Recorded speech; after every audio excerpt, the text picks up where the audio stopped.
வணக்கம், welcome to Chitra Murali's kitchen. எல்லாருக்கும் விநாயகர் சதுர்த்தி நல்வாழ்த்துக்கள். நம்ம இன்னைக்கு என்ன பார்க்க போறோம் அப்படின்னு பார்த்தீங்கன்னா, எப்பயும் போல வெள்ளை கொழுக்கட்டை, உப்பு கொழுக்கட்டை எல்லாமே பார்க்க போறோம். அதுக்கப்புறம் கொண்டக்கடலை சுண்டல் பண்ண போறோம், பாயசம் இதெல்லாம் தான் நம்ம இன்னைக்கு பார்க்க போறோம். ஃபர்ஸ்ட் கொண்டக்கடலை சுண்டல் பண்ணிடலாம். அது வேக வச்சு உப்பு போட்டு வேக வச்சு ரெடியா எடுத்து வச்சிருக்கேன். ஸோ இது என்ன பண்ண போறோம், ஜஸ்ட் நம்ம தாளிச்சு அப்படியே பண்ணா போதும். வேணும்னா தனியா, வரமிளகா, கடலைப்பருப்பு இதை நல்லா வறுத்துட்டு கூடவே தேங்காயும் சேர்த்துட்டு கொஞ்சம் பெருங்காயம் சேர்த்து கோர்ஸா பொடி பண்ணி அதையும் சேர்க்கலாம். நான் இன்னைக்கு அதெல்லாம் சேர்க்க போறது இல்லை, ஜஸ்ட் வரமிளகா மட்டும் தாளிச்சு தான் பண்ண போறேன். கடுகு, கொஞ்சம் உளுத்தம் பருப்பு, காரத்துக்கு வரமிளகா, கருவேப்பிலை,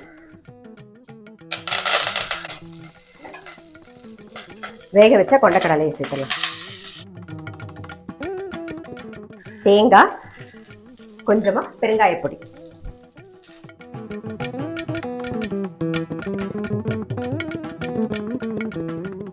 நம்மளுடைய கொண்டக்கடலை சுண்டல் ரெடி ஆயிடுச்சு. இதை ஓரமா எடுத்து வச்சிருவோம். அடுத்தது கடாயில எண்ணெய் விட்டுருக்கேன். நம்ம உப்பு கொழுக்கட்டை தான் பண்ண போறோம். அதுக்கு பூர்ணம் கடலைப்பருப்பு பூர்ணம் ரெடி பண்ணி வச்சிருக்கேன். கடலைப்பருப்பு நல்லா ஒரு கப் எடுத்துக்கோங்க. நல்லா வாஷ் பண்ணிட்டு 1 மணி நேரம் ஊற வச்சுட்டு வரமிளகா, கொஞ்சம் உப்பு, பெருங்காயம் போட்டு அரைச்சி ரெடியா எடுத்து வச்சுக்கணும். ஸோ அரைச்சி ரெடியா இருக்கு. இப்போ இதை நம்ம வதக்கிக்கலாம்.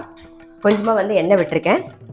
கொஞ்சம் கடுகு, கொஞ்சம் உளுத்தம் பருப்பு, கொஞ்சம் கருவேப்பிலை சேர்த்துக்கலாம். கொஞ்சம் மஞ்சள் பொடி.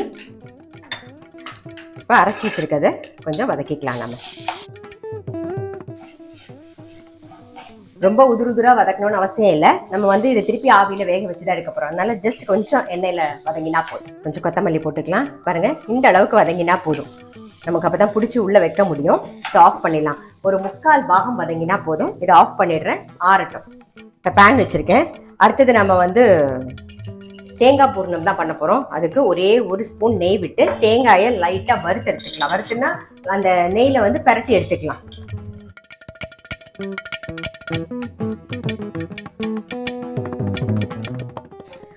2 கப்பு தேங்காய் எடுத்துக்கிட்டீங்கன்னா 1 கப்பு வெல்லம் கரெக்டா இருக்கும். இப்போ நான் 2 கப்பு தேங்காய் தான் எடுத்துட்டு நம்ம துருவிட்டு நம்ம மிக்சி ஜார்ல போட்டு ஜஸ்ட் விப்பர்ல ஒரு ஓட்டு ஓட்டிட்டு அப்பதான் சேர்ந்தாப்புல வரும் அப்படின்னு சொல்லிட்டு.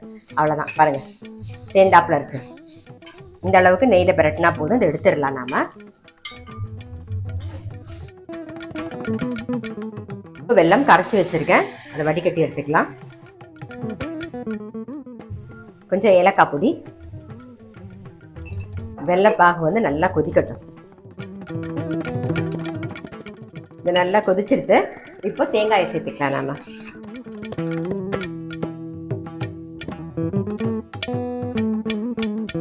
வெள்ளைக்கரைசலோட தேங்காய் நல்லா சேர்ந்துருக்கு. ஒரே 1 ஸ்பூன் நெய் விட்டுட்டு மிக்ஸ் பண்ணிட்டு ஆஃப் பண்ணிடலாம். அவ்வளோதான், நல்லா மிக்ஸ் பண்ணிட்டு ஆஃப் பண்ணிடுவோம். இது கொஞ்சம் ஆறட்டும். உளுத்தம் போடுறதுக்கு மாவு ரெடியா இருக்கு. இதுக்கு 1 கப்பு உளுந்து எடுத்துக்கோங்க. நல்லா ஒரு 1 மணி நேரத்துக்கு மேல ஊற வச்சு தண்ணியெல்லாம் வடிய விட்டுட்டு கொஞ்சமா ஒரு பச்சை மிளகா, காரத்துக்கு பச்சை மிளகா உப்பையும் போட்டு அரைச்சி ரெடியா வச்சுக்கணும். குறைன்னு அரைச்சா போதும். நான் குறைன்னு அரைச்சி ரெடியா எடுத்து வச்சிருக்கேன். இப்ப கடாயில எண்ணெய் விட்டுருக்கேன். அது நல்லா காஞ்சிருது. கொஞ்சம் கடுகு, கொஞ்சம் உளுத்தம் பருப்பு, கொஞ்சம் கருவேப்பிலை. இப்ப அரைச்சது இதை சேர்த்துக்கலாம். இதுவும் நம்ம ஆவியில வேக வைக்க போறோம். ஒரு 3/4 பாகம் வெந்தா போதும்.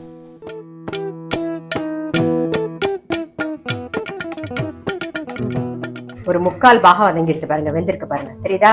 மாவு போதும். இதை ஆஃப் பண்ணிடலாம். இது ஆறுனதுக்கு அப்புறமா நம்ம கொழுக்கட்டை எந்த ஷேப்ல வேணுமோ அந்த ஷேப்ல நம்ம உள்ள புடிச்சு வச்சுக்கலாம். இப்போ இது ஆறட்டும். இந்த பக்கம் நம்ம கடலைப்பருப்பு பூர்ணம் பண்ணியிருந்தோமா, அது நல்லா ஆறிடுது. ஸோ அதை பிடிச்சி வச்சுக்கலாம். உருண்டை பிடிச்சி வச்சுக்கலாம். இந்த மாதிரி ஷேப் பண்ணிக்கோங்க.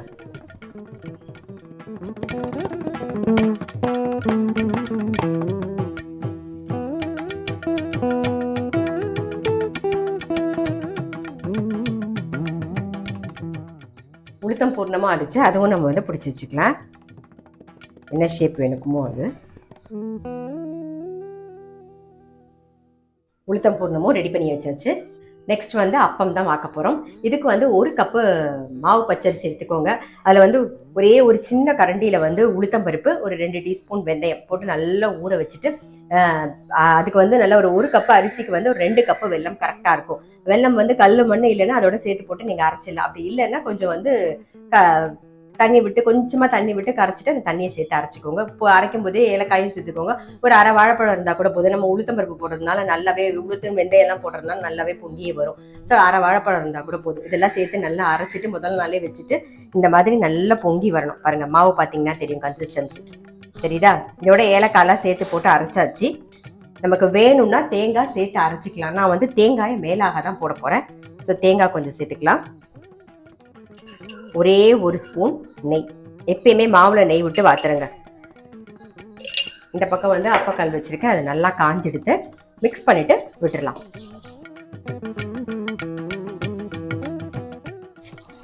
எப்பயுமே கிளாக் வைஸா விடுங்க, எடுக்கிறதுக்கு சௌகரியமா இருக்கும். இப்போ ஃபர்ஸ்ட் விட்டீங்கன்னா அது நல்லா வெந்துடும். அதனால லாஸ்டா நடுவில் விடுங்க.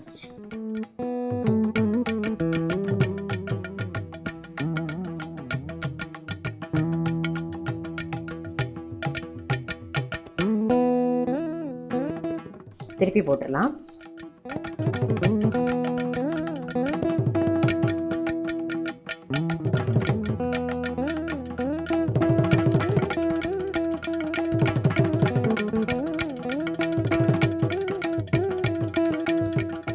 இப்போ அப்பம் எடுத்துடலாம்.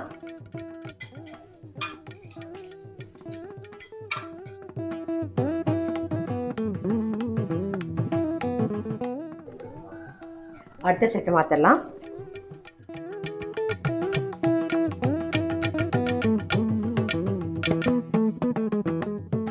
இந்த பக்கம் வந்து அப்பம் ரெடி ஆகட்டும். அதுக்குள்ள தேங்காய் பூர்ணம் வந்து நல்லா ஆறி இருக்கும். அதையும் வந்து சின்ன சின்னதா நம்ம ஊற்றி வச்சுக்கலாம்.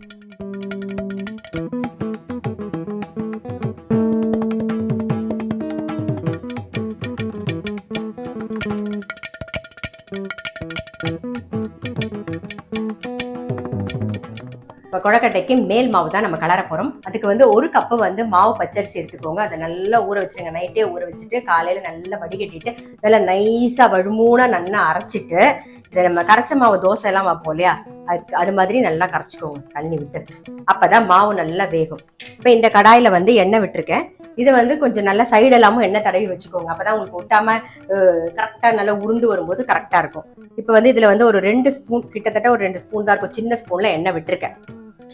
அடுப்பை சிம்லே வச்சுக்கோங்க. இப்ப மாவு சேர்த்துலாம். அடுப்பை சிம்ல வச்சுட்டே மாவை நல்லா கலரணும்.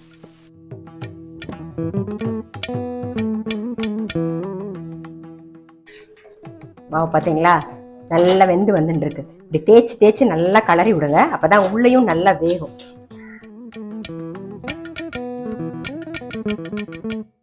மாவு வந்து இந்த மாதிரி நல்லா உருண்டு வரும். ஆஃப் பண்ணிட்டு ஒரு ஈர துணியில போட்டு அப்படியே மூடி வச்சிருவோம். ஆறுனதுக்கு அப்புறமா நம்ம கையில இழுத்து பிசைஞ்சிக்கலாம். அப்படியே மூடி வச்சிடலாம். அடுத்தது வந்து நம்ம வடை தான் பண்ண போறோம். மாவு வந்து மேல் மாவு, கொழக்கட்டைக்கு மேல் மாவு பிசைஞ்சு வச்சாச்சு. அது கொஞ்சம் ஆறணும். எப்பயும் போல ஒரு டம்ளர் உளுந்து எடுத்துட்டு அது நல்லா அரைச்சிட்டு நல்லா பீட் பண்ணி பிறகு மாவு ரெடியா இருக்கு. உளுத்த மாவு ரெடியா இருக்கு. வடைக்கு ஒரு சின்னதா ஒரே ஒரு பச்சை மிளகா, கொஞ்சம் கொத்தமல்லி சேர்த்துக்கலாம், கொஞ்சம் கறிவேப்பிலை, அவ்வளோதான். நல்லா மிக்ஸ் பண்ணி வடையை தட்டி போட்டுருவோம். எப்பயுமே எதை போட்டு மிக்ஸ் பண்ணாலும் சரி, மாவில் வடை மாவில் நல்லா கிளாக் வைஸ்ல இதே மாதிரி மிக்ஸ் பண்ணுங்க. எண்ணெய் நல்லா காஞ்சிடுது.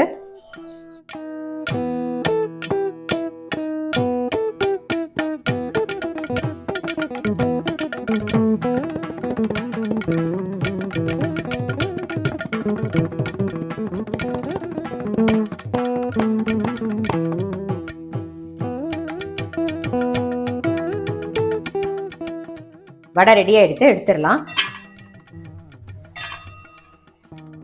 இதே மாதிரி எல்லா வடையும் போட்டு எடுத்துக்கலாம்.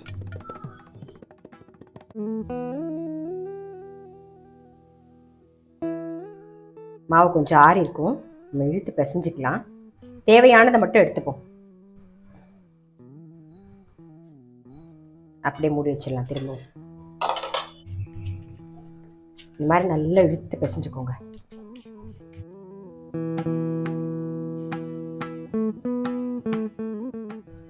சின்ன சின்ன உருண்டையா உருட்டிக்கலாம்.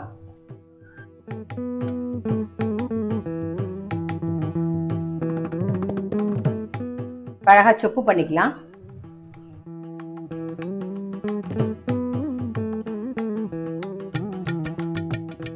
பாருங்க நல்லா இவ்வளவு அழகா கிண்ணமா வந்திருக்கு பாருங்க.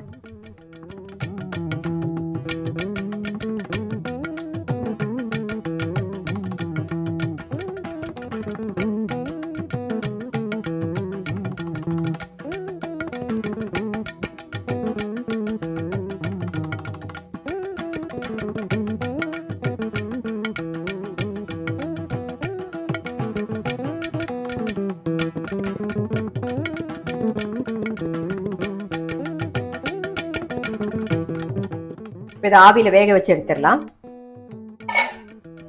தண்ணி நல்லா தளன்னு கொதிக்கிறது. இப்போ இது வேகட்டும். அதுக்குள்ள நம்ம என்ன பண்ண போறோம்னா, அடுத்தது உப்பு கொழுக்கட்டைக்கு மாவு ரெடி பண்ணி அதை ரெடி பண்ணி எடுத்து வச்சிடலாம். இப்போ இதுக்கு வந்து இந்த 2 பக்கம் அப்படி மூணுனா போதும்.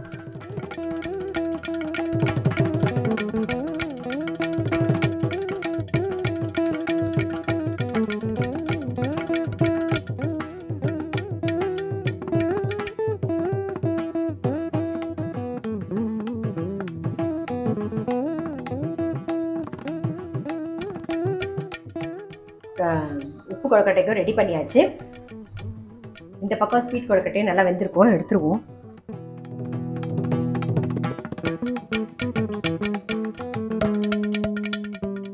கொழுக்கட்டை பாயசம் தான் பண்ண போறோம். அதுக்கு குட்டி குட்டியா உருட்டிக்கலாம்.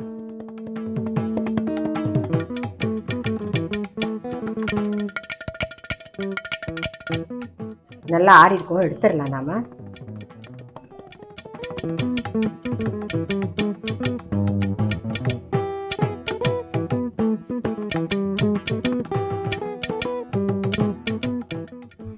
உப்பு கொழுக்கட்டைக்கு நம்ம வந்து ரெடி பண்ணி அப்படியே அடுக்கி வச்சிடலாம்.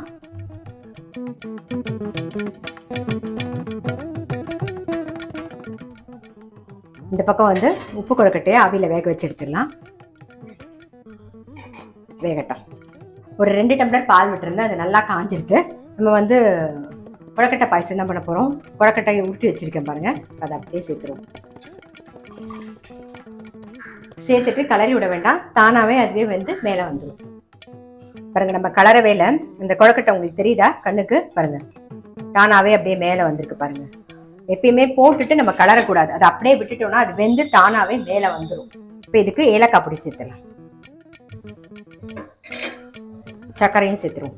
சர்க்கரை ஸ்வீட் உங்களுக்கு தகுந்த மாதிரி பார்த்து போட்டுக்கோங்க. சர்க்கரை சேர்த்து கொஞ்சம் நேரம் இருக்கட்டும். நம்மளுடைய கொழுக்கட்டை பாயசமும் ரெடி. ஸோ அதை ஆஃப் பண்ணிடலாம். இந்த பக்கமும் வந்திருக்கும்.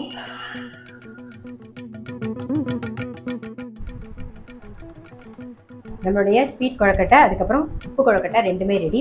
இன்னைக்கு விநாயகர் சதுர்த்தி ஸ்பெஷலாக வந்து அப்பம், அப்புறம் மெதுவடை, கொண்டக்கடலை சுண்டல், தேங்காய் பூர்ண கொழுக்கட்டை, அதுக்கப்புறம் வந்து கடலைப்பருப்பு பூர்ண கொழுக்கட்டை, உளுத்தம்பருப்பு பூர்ண கொழுக்கட்டை எல்லாமே பார்த்துருப்பீங்க.